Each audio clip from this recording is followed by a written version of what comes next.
janë diku tek makina 78 këto që janë bler. Andra ime është dhe akoma më së për të t'i boj komplet me ideja, t'i nxjerr makinat në rrugë me letra. Një 17 vjeçar shqiptar ka sfiduar me krijimin e automjeteve, kërkon mbështetje për marrjen e një licence në shkollën profesionale, arrin të montojë 78 makina. Presidenti Ilir Meta kërkon mbështetjen e Tusk për negociatat e integrimit. Çelja e bisedimeve është përgjegjësi, ndërkohë ministri Bushati flet për lodhjen e BE-s nga zgjerimi, bashkëndimi ka efekt pozitiv. Kryeministri Edi Rama propozon tjetër ndryshim në skemën e taksave. Tatim fitimi 15% do të aplikohet për bizneset me xhiro mbi 100 milion lek në vit. Pas 65 vitesh, dy Koret të ulin armët, zyrtarizojnë përpjekjet për paqe. Dy presidentët kalojnë kufirin, angazhohen të bashkëpunojnë për eliminimin e armëve bërthamore. PD të dielën vendos ndryshimet në statut, kritikët e Bashës bojkotojnë kuvendin, Selami kërkon të mbajë qëndrim.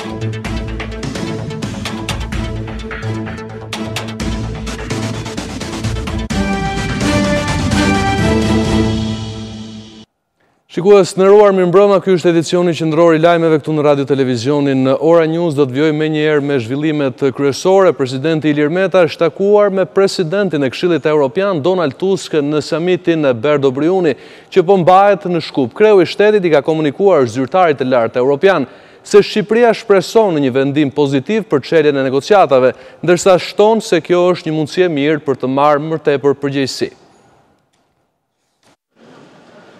Gjatë samitit Berdobriuni, i cili po zhvillohet në Shkup, presidenti i vendit Ilir Meta ka zhvilluar një takim bilateral me presidentin e Këshillit Evropian Donald Tusk, me të cilin ka diskutuar rreth procesit integrues të Shqipërisë. Kreu i shtetit, duke shpresuar në një vendim pozitiv nga vendet anëtare në muajin qershor, i ka komunikuar zyrtarit të lartë evropian se ky moment duhet shërbejë edhe si një mundësi për të marrë më shumë përgjegjësi mbi qytetarët. Kreu i shtetit është ndalur edhe tek çështja e liberalizimit të vizave për Kosovën, duke nënvizuar rëndësinë e miratimit sa më të shpejtë të lëvizjes së lirë. Në samitin Berdobriuni, liderët rajonal do të diskutojnë për ndërlidhjen e mëtejshme të Europës Juglindore, ndërsa fillimisht përfaqësuesit janë mbledhur në një drek informale. Më pas ata janë drejtuar bisedimeve në një tryezë të Rumbullakët, ku është diskutuar për parapërgatitjet e samitit të Sofjes, që do të mbahet më datë 17 maj. Përveç presidentëve të rajonit i pranishëm është gjithashtu edhe kryeministri i Bullgarisë Bojko Borisov, vendi i cili mban presidencën rotacionale të Këshillit të Bashkimit Evropian. Ministri për Europën dhe punët e jashtme Ditmir Bushati gjatë një bashkëbisedimi me gazetarët tha se procesi i antarësimit lidhet me punën pas në fushën e ligjit.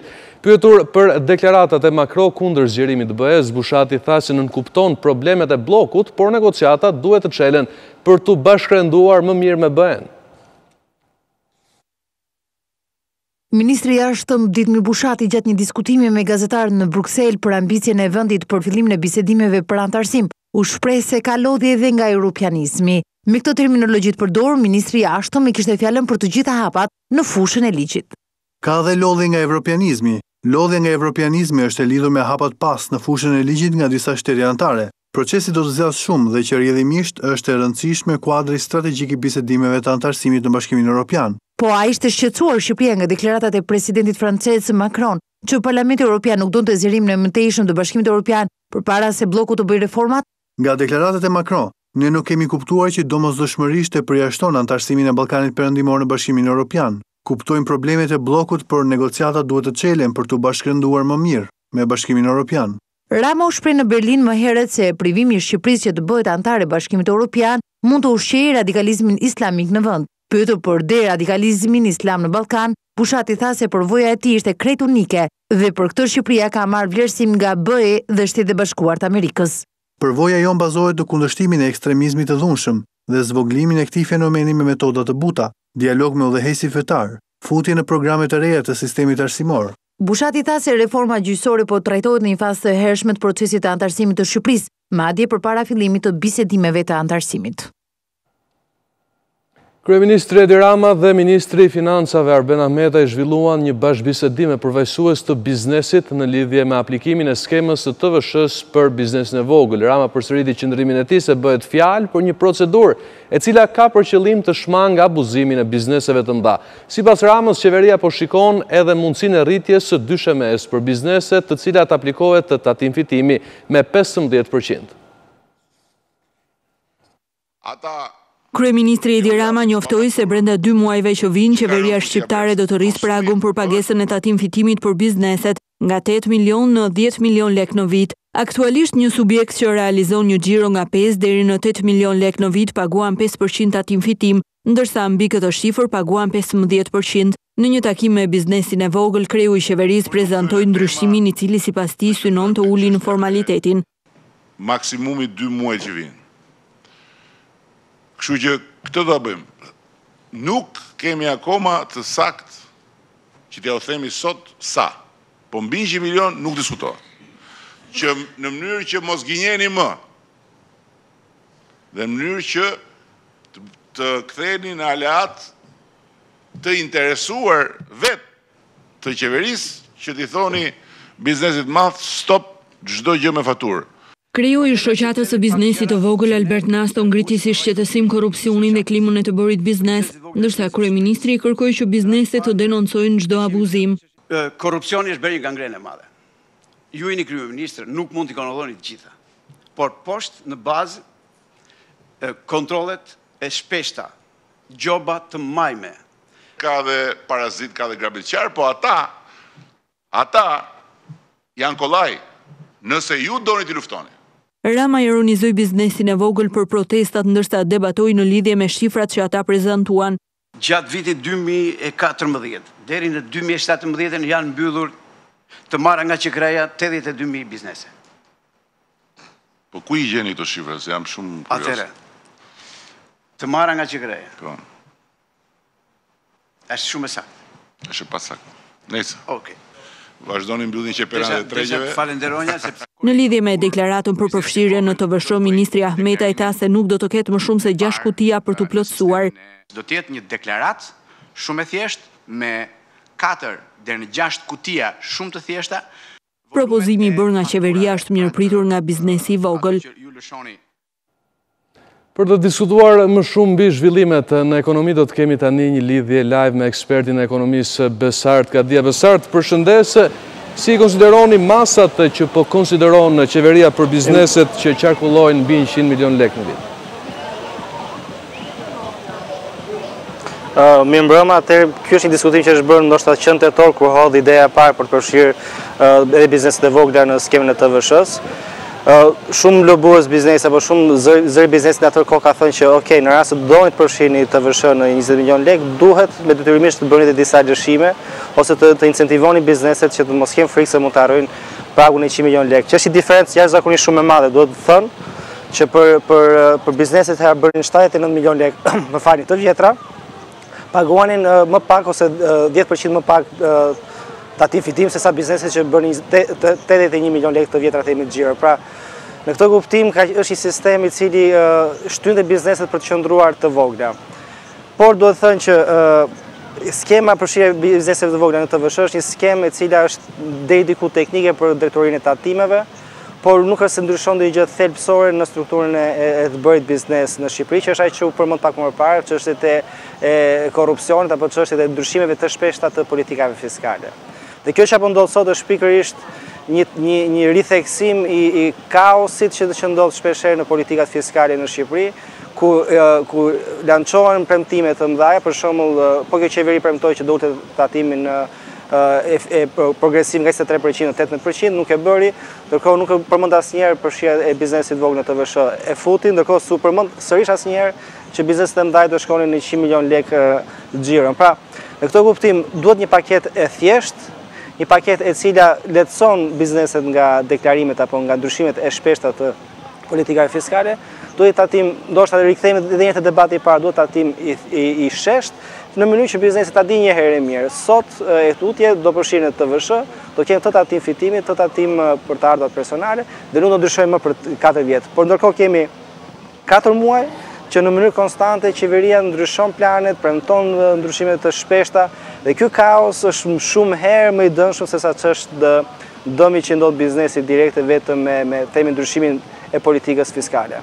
Qartë, Besart, po ndodh një debat i gjerë fakt për procesin e de-euroizimit. Jemi në prag të nisjes së sezonit turistik dhe sigurisht remitancat, por dhe të ardhurat nga turizmi pritet të sjellin një valë të re eurosh, nëse mund ta quajmë kështu.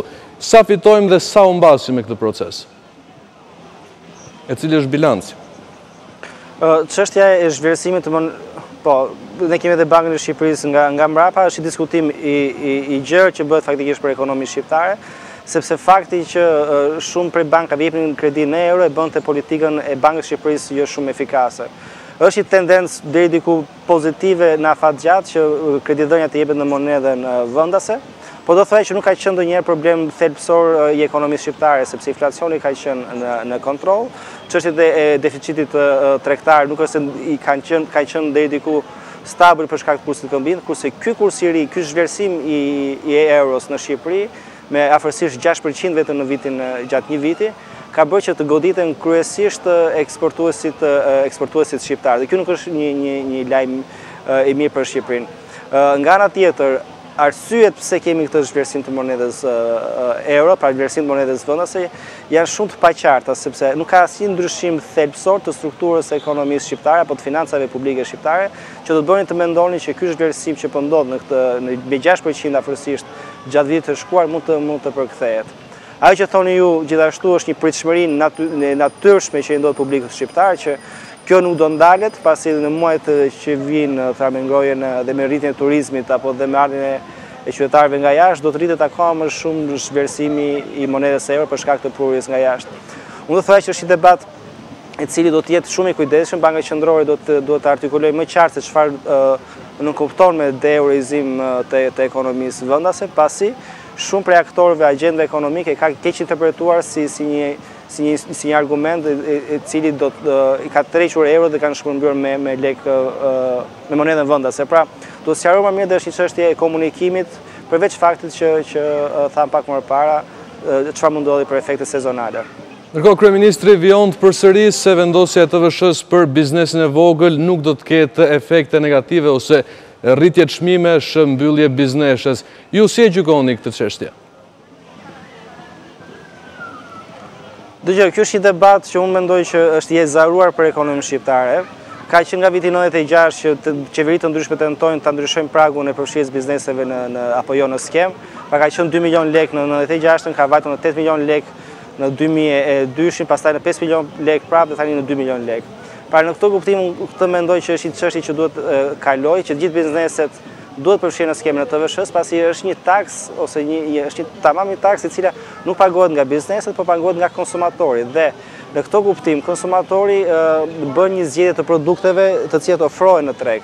Nga ana teorike nuk duhet të ketë impakt përfshirja këtyre 9000 bizneseve për momentin në skemën e TVSH-s në çmime.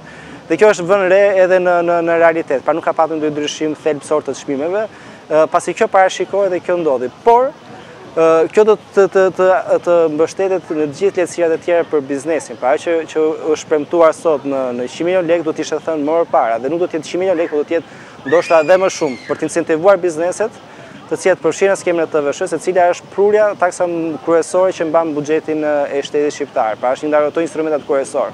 Për këtë arsye, pasi përfshihen këto biznese në skemën e TVSH-s, qeveria do të mendojë për lehtësimin e bizneseve, nga 15% tatim fitimi ta bëjë konkurrues me rajonin, ta çojë sërish tatim të shesht dhe taksa progresive, e cila është një absurditet, e ka vetëm ekonomia shqiptare dhe nuk ka bërë asgjë për të bërë atë rishpërndarje që u premtua.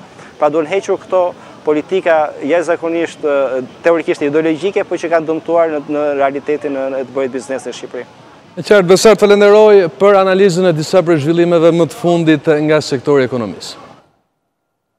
Të nderuar shikues, ne do të ecim më tej, do të zhvendosemi në fakt me pamje direkte nga Washingtoni për ndjekur konferencën e përbashkët kancelares Angela Merkel me presidentin e Shteteve të Bashkuara Donald Trump. Shohim është fjala e zonjës Merkel, e cila po flet për Sirinë. Prej kësaj, ne folëm gjithashtu edhe për mbrojtjen. Gjermania në 2019 do të ndaj pra 1.3% të GDP-s për mbrojtjen. Kjo përbën një rritje nga vitet e fundit. Ne ende nuk jemi në objektivin ku duhet jemi, por po afrohemi pranë këtij qëllimi. Për tregtim besoj se është e rëndësishme që të kemi marrëdhënie të mira dhe kjo ekziston një raport pozitiv për çështjen e tregtisë me Shtetet e Bashkuara. Besojmë tek ideja e tregtisë së drejtë, duam një marrëdhënie tregtare që është në njëjtën linjë me sistemin bilateral të organizatës botërore të tregtisë për shumë vite. Kjo organizatë nuk ka qenë e aftë për të sjellë një marrëveshje ndërkombëtare, kështu që ndoshta marrëdhëniet dypaqe mund zhvendosen me një marrëdhënie më të gjerë. Ne kemi negociuar me disa vende në vitet e fundit, kështu që unë nuk besoj se do të jetë një problem që të negociojmë edhe me Shtetet Bashkuara veçanërisht, por qartësisht do doja të theksoj gjithashtu se Gjermania nga njëra anë ka shumë marrëdhënie të mira me Shtetet e Bashkuara. Megjithatë,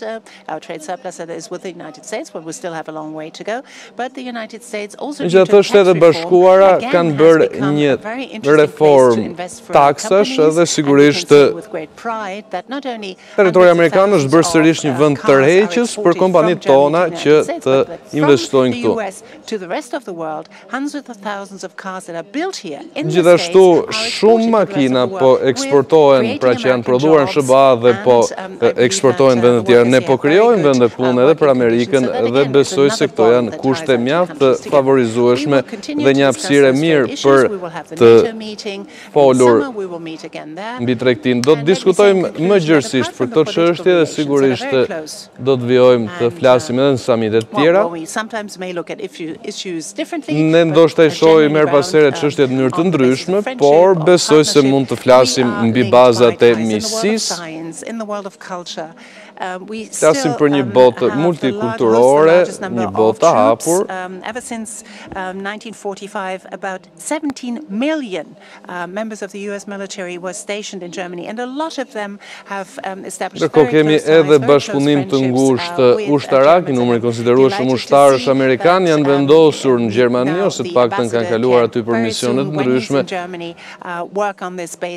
Dhe sigurisht që besoj se do të vazhdojmë këtë bashkëpunim në këtë drejtim. Falenderoj shumë. Angela thotë presidenti Donald Trump, shohim nëse do të ketë pyetje ose jo nga gazetarët, do të marrë disa pyetje, konfirmon presidenti që do të ketë pyetje.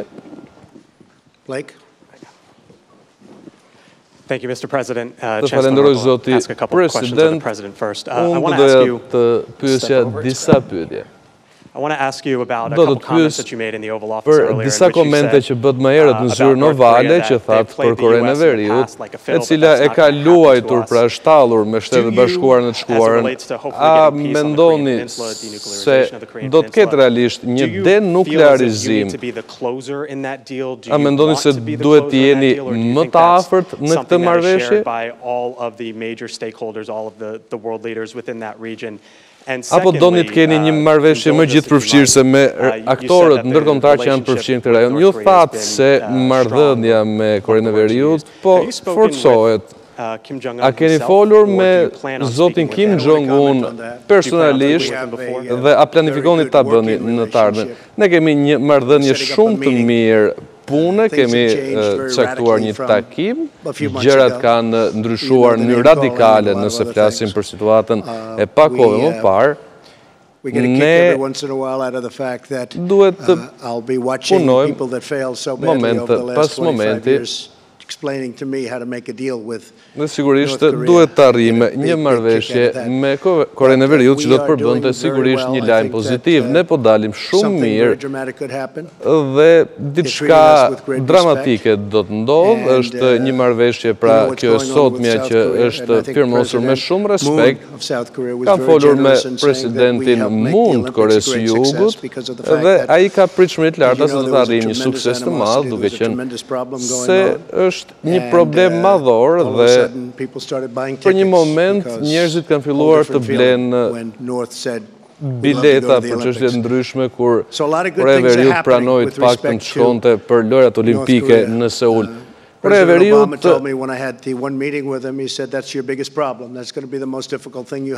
mirë, vijon konferenca për mediat e presidentit Donald Trump dhe kancelares Angela Merkel kanë disa ndasi për çështje tregtare, megjithatë do të shohim deri në përfundim se si do të vijojë diskutimi për ekonomin. Kthehemi në vend, vjojmë edicionin informativ të dielën. Lulzim Basha do të bojkotohet nga të gjitha figurat e rëndësishme të Partisë Demokratike që për gjatë vitit fundit kanë qenë kritik me të, përveç Eduard Selamit, i cili u përball për kreun e kësaj force politike. Selami ka konfirmuar pjesëmarrjen në kuvendin kombëtar, ndërsa ka kërkuar të flasë edhe përpara delegatëve. Ndërkaq, edhe pse 2 ditë më parë janë ftuar zyrtarisht për të marrë pjesë Josefina Topalli, Arbeni Mami, Ridvan Bode, Astrid Patozi dhe Majlinda Bregu nuk do të bëhen pjesë e punimeve të forumit më të rëndësishëm të demokratëve.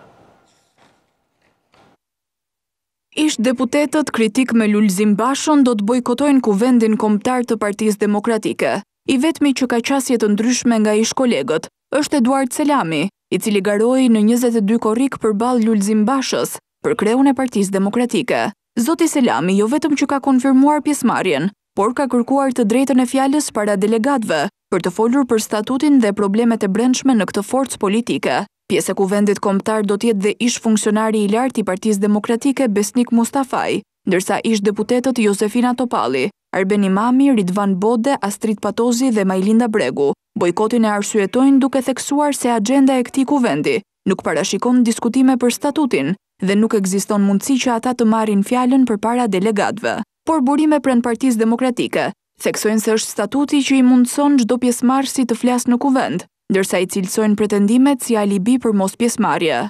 Ndryshe nga kuvendet që kemi parë vitet e shkuara, formati i këtij të 29 prillit duket krejt ndryshe, i ngjashëm me protestat në bulevard. Burimet pranë grupit organizator theksuan se të parët në kuvend do të flasin qytetarët, të cilët do të sjellin historinë e tyre personale dhe pakënaqësi ndaj qeverisë. Më pas pritet të flasë kryetari i Partisë Demokratike Lulzim Basha, i cili do të paraqes tezat e tij për Partinë Demokratike dhe platformën e tij për rikthimin në pushtet. E në fund do të jetë sekretari i përgjithshëm Arben Ristani, i cili do të lexojë statutin për ta hedhur në votim para rreth 7500 delegatëve. Po të njëjtat burime saktësuan se parashikohet që kuvendi statutor të mbyll punimet brenda 4 orëve. Pas miratimit të statutit, Partia Demokratike do të nisë një proces të ristrukturimi të thellë në bazë, nga seksionet e deri tek kryetarët. Pas zgjedhjeve në të gjitha degët e saj në vjesht, Partia Demokratike do të mbledh kuvendin zgjedhor për të votuar organet drejtuese të saj. Kolegji posaçëm i apelimit ka cektuar datën 16 maj ora 10 për të shqyrtuar çështjen ndaj kryeprokurorit Adriatik Llalla. Seanca e apelimit vjen pasi Llalla hoqi dorë për të qenë pjesë e sistemit të drejtësisë dhe për këtë arsye komisioni i pavarur i kualifikimit vendosi të ndërpresë procesin e vettingut ndaj tij. Por ky vendim i KPK-s u ankimua nga komisioneri publik. Shqyrtimi i kërkesës do të bëhet nga një trup gjyqësore e përbërë nga Sokol Çomo kryetar, Luan Daci relatori i çështjes, ndërsa Albana Shtylla, Ina Rama dhe Ardian Hajdari do të jenë antarë. Në përfundim, kolegji do të vendosë nëse do të lërë në fuqi vendimin për ndërprerjen e vettingut apo për ish kryeprokurorin që të vijojë ky proces.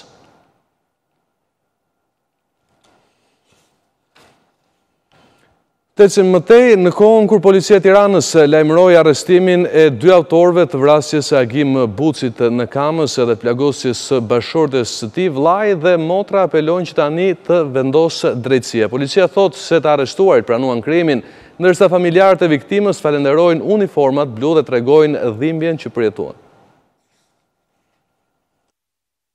Vrasja e tregtarit 52 vjeçar Agim Buci në Kamës dhe plagosja e bashkëshortes së tij 44 vjeçare Smerita Buci tashmë ka 2 të arrestuar. Kryepolici i Tiranës Kastrio Skënderi njoftoi zbulimin e autorëve në një dalje paramedjes bashkë me grupin hetimor. Autorë dyshuar të kësaj ngjarje janë 2 shtetasit, Vladimir Kurti dhe shtetasi Rushdi Hodo, 25 vjeç, banues në Tiranë. Burimet e policisë thanë se përgjimet telefonike dhe lokalizimi përmes celularit ishin prova kryesore, ndërsa të dy ishin mes 25 personave të shoqëruar në policinë e Tiranës që në momentet e para. Kurti ishte i pari që shfaqe pendesi, tregoi rrethanat e krimit duke pranuar se ishte ai që qelloi me pistolet viktimën, ndërsa Hode mbante thikën në dorë. 28 vjeçari Kurti është dënuar me 5 vite burg në vitin 2010 për vjedhje me dhunë. Policia sekuestroi automjetin me cilën u larguan autorët, veshjet dhe dorezat e përdorura, ndërkohë që vjojnë kërkimet për pistoletën dhe thikën, të cilat të rinjt i hodhën në lum.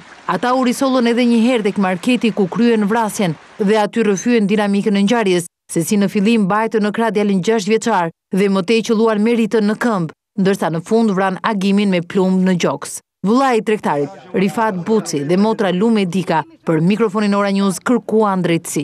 Për mu, policia ka bon kësa erë dhe ka treguar nësi, ka që i ka kom kërë rekord. Tani kemi fel me grunë, për spitali.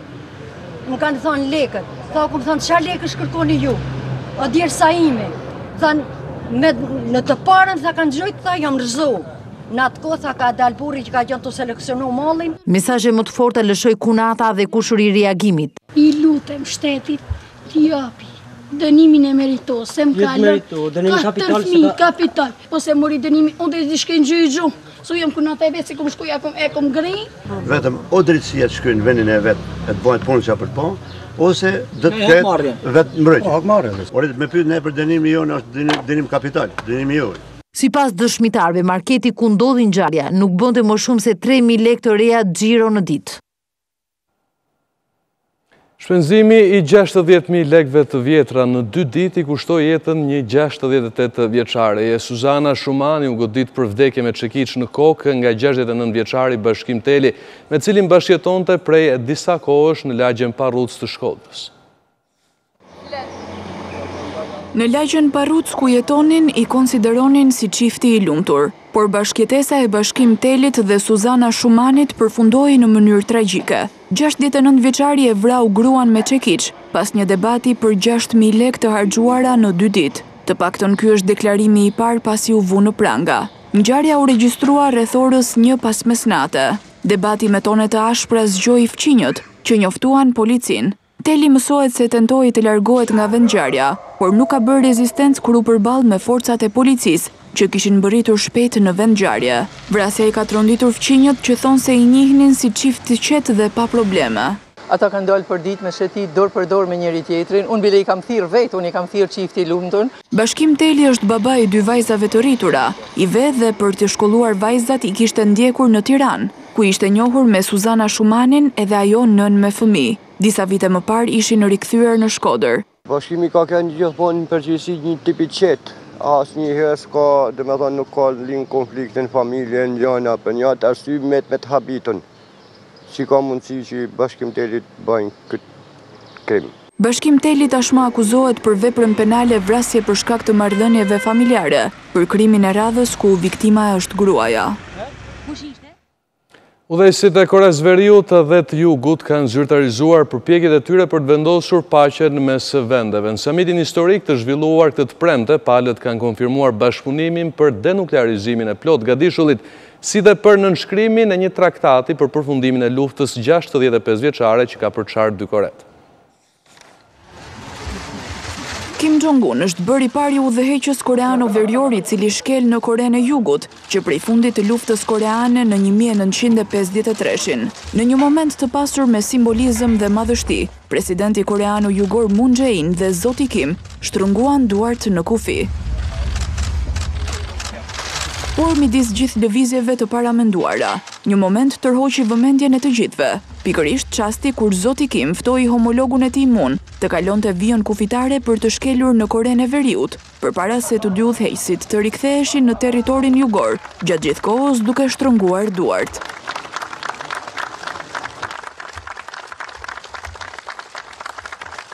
Udhëheqësit u pritën nga rojat e nderit të veshur me kostume tradicionale në krahun koreano-jugor. Ata më pas u dhëtuan në shtëpinë e paqes në Panmunjom, një kompleks ushtarak në zonën e demilitarizuar mes 2 vendeve. Një histori e re fillon tani, në piknisjen e historisë dhe epokës së paqes, lexohej në mesazhin që zoti Kim shkroi në librin e të ftuarve. Sesioni i parë i takimit mes palëve tashmë ka përfunduar dhe udhëheqësit do të drekojnë të ndarë. Zoti Kim u kthye në veri në një limuzinë për të udhëtuar drejt jugut më vonë për të vijuar me bisedimet. Siç është lajmëruar më parë, programi bërthamor i Koresë së Veriut do të jetë temë kryesore e këtij dialogu mes palëve. Sekretari Amerikan i Shtetit Mike Pompeo në ministerialin e NATO-s ka deklaruar se Shtetet e Bashkuara do të vijojnë të luajnë në një rol liderin brendësi të aleancës. Krye diplomati amerikan mbriti në Bruksel vetëm pak orë pasi u konfirmua në detyrën e re, ndërsa shprehu vullnetin për të vijuar bashkëpunimin me partnerët. Me Pompeo nga patur një bisedë shkurtër edhe ministri i jashtëm shqiptar Ditmir Bushati, i cili mësohet t'i ketë uruar fat dhe suksesën në detyrën e re. Vetëm 12 orë pas zyrtarizimit të tij në postin e sekretarit të shtetit, Mike Pompeo ka marrë pjesë në ministerialin e NATO-s ku është folur për sfidat më të fundit të sigurisë, situatën në Afganistan dhe politikën e dyerve të hapura për Ballkanin, i cili nënkupton qasjen pro-integrimit të Bosnjës dhe Maqedonisë. Gjatë fjalës së mbajtur, kryediplomati i Shteteve të Bashkuara është shprehur se vendi i tij do të vijojë të luajë një rol lideri në brendësitë të Aleancës së Atlantikut të Veriut. Nga ana tjetër, sekretari i përgjithshëm i NATO-s Jens Stoltenberg, ndërsa i uroi mirëseardhjen Pompeos, tha se mezi pret të vijojë bashkëpunimin për t'u kundërpërgjigjur sfidave të sigurisë. Pjesëmarrës në samit edhe ministri i jashtëm shqiptar Ditmir Bushati ka patur mundësinë të bisedojë me numrin 1 të diplomacisë amerikane. Në një postim në rrjetin social Twitter, Bushati shkroi se pati një bisedë të parë pozitive me zotin Pompeo dhe se i uroi fat dhe shumë suksese në përpjekjen e tij të re. Ky ministerial ishte i fundit në godinat aktuale të NATO-s, ndërsa selia qendrore e Aleancës pritet të zhvendoset shumë shpejt në qendrën e re të ngritur po në Bruksel, e cila u inaugurua në samitin e fundit të krerëve të shteteve dhe të qeverive. Arsimi profesional për shumë të rinj është rruga për të plotësuar ëndrat, e tillë është ajo e Roland Lamajt, një nxënës i 17 vjeçar të shkollës profesionale Beqir Çela në Durrës, që në panajirin e institucionit arsimor është prezantuar me një projekt për ndërtimin e një makine. Për drejtuesit e shkollës, projektet e prezantuara në panajir janë tregues të aftësive që marrin nxënësit, sikurse një nxitje për më të vegjëlit për të ndjekur arsimin profesional. Roland Lamaj është 17 vjeç dhe ëndërron që një ditë të jetë konstruktor i një makine që të lejohet të qarkullojë normalisht. Ëndra ime të vërtetë akoma më së për të bëj komplet me ideja, të nxjerr makinat në rrugë me letra. Ai është nxënës i mekanikës në shkollën e mesme profesionale Beqir Çela në Durrës dhe projektin e tij e ka prezantuar në panajirin e organizuar nga vetë institucioni. Është punuar shumë fort edhe pa ndalim. Kjo është arrit për 3 muaj ta mbarojmë. Panajiri ka një larmi punimesh, 3 automjete të ndërtuara nga nxënësit fal njohurive teorike dhe praktike të fituara në shkollë, sikurse pishina me hidromasazh apo panele diellore, por nuk mungojnë as robotët e ndërtuar me pjesë mekanike. Janë diku tek makina 7-8 që janë bler. Për drejtuesit e shkollës, panajiri është një tregues i aftësive të nxënësve, sikurse një nxitje për më të vegjëlit që të ndjekin ëndrat përmes arsimit profesional. Për të kuptuar se çfarë mund t'i japim këta të ardhmen, se si ta garantojnë të ardhmen. Se në shkollat e tjera nuk do ta kenë dot një mundësi të kësaj natyre për të zhvilluar dhe për të garantuar profesionin. Diploma e kësaj shkolle tashmë njihet në çdo vend të BE-s, me degët e saj në shërbime mjetësh transporti, elektroteknik, termohidraulik dhe teknologji informacioni. Ajo i përgatit nxënësit për tregun e punës, ndërkohë që një pjesë e tyre zgjedhin të vazhdojnë studimet e larta. Ministra e Shëndetësisë Ogerta Manastirliu zhvilloi një vizitë zyrtare në Greqi ku nënshkroi një memorandum bashkëpunimi me homologun e saj. Në sajt të marrëveshjeve, fëmijët shqiptar, cilët vuajnë nga leuqemia dhe tumoret malinje, do të kenë mundësi të kurohen falas në Greqi. Fëmijët shqiptar të cilët vuajnë nga leuqemia apo tumoret malinje do të kenë mundësi të trajtohen falas në Greqi. Ministri e Shëndetësisë dhe Kujdesit Social Ogerta Manastirliu nënshkroi të premten një marrëveshje binjakëzimi me Spitalit Hagia Sofia dhe QSU-tës. Këtë marrëveshje gjithashtu të kemi për qëllim shkëmbimin e praktikave më të mira për menaxhimin spitalor, shkëmbimin e eksperiencave në fushën e onkologjisë për fëmijët dhe gjithashtu trajtimeve nëpërmjet transplantit të palës kuqe. Në Athinë, ministri u pritet nga homologu grek, Andreas Xanthosme, me të cilin firmosi memorandumin e bashkëpunimit në fushën e shëndetësisë. Kjo marrëveshje krijon mundësi për trajtimin në këtë spital të 6 fëmijëve shqiptar në vit të diagnostikuar me leuqemi që ka nevojë për transplant të palës ose raste të komplikuara që ka nevojë për një trajtim më të specializuar. Kjo marrëveshje do të hapë rrugën e bashkëpunimit për trajnimet dhe shkëmbimet të personelit shëndetësor, realizimin e konferencave të përbashkëta apo takimeve shkencore. Ndërsa Ministri i Shëndetësisë së Greqisë tha se memorandumi do t'ju vinë në ndihmë pacientëve shqiptar. Kemi shumë gjëra që na bashkojnë dhe ky memorandum bashkëpunimi është një urëlidhse për të intensifikuar bashkëpunimin në fushën e shëndetësisë për trajtimin më të mirë të qytetarëve të dy vendeve tona që kanë nevojë për shërbime shëndetësore, u shpreh ai. Në fund të takimit që të dy ministrat u vlerësuan me çmimin e solidaritetit për kontributin e çmuar në fushën e shëndetësisë.